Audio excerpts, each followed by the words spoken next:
Blackstone Audiobooks presents The Real Diana by Lady Colin Campbell. This book is dedicated to my sons Dima and Misha, my mother Gloria Smedmore Zaidi, and to all those who appreciate the value of sterling family life. Preface. Who was the real Diana?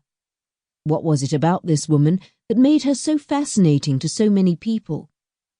How is it that she became so popular that her death eclipsed the funeral of the contemporary world's greatest saint, Mother Teresa?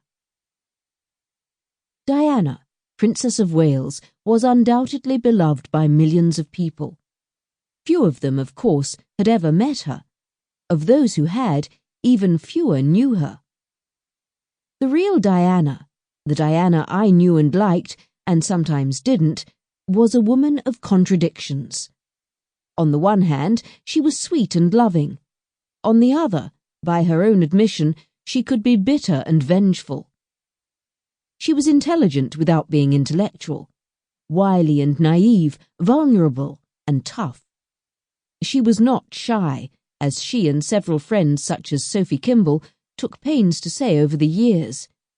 Yet she lived the whole of her adult life with people believing and reacting to the press-imposed tag of shyness.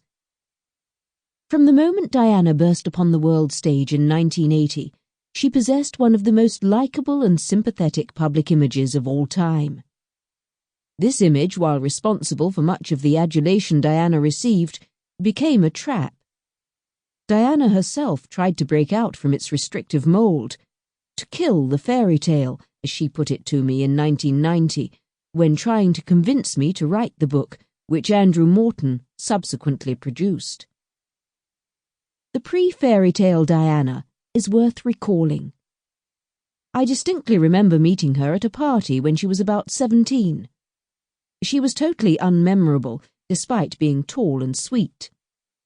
She did not yet possess the aura of beauty she later had in such measure. There were no indications of the sense of style she would subsequently develop, and which other teenagers, with an interest in art or fashion, have by that age.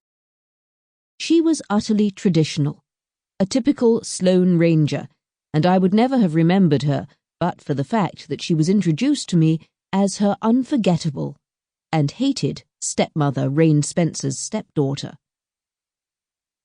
The butterfly who burst out of such a dull chrysalis in the early days of her Sample complete.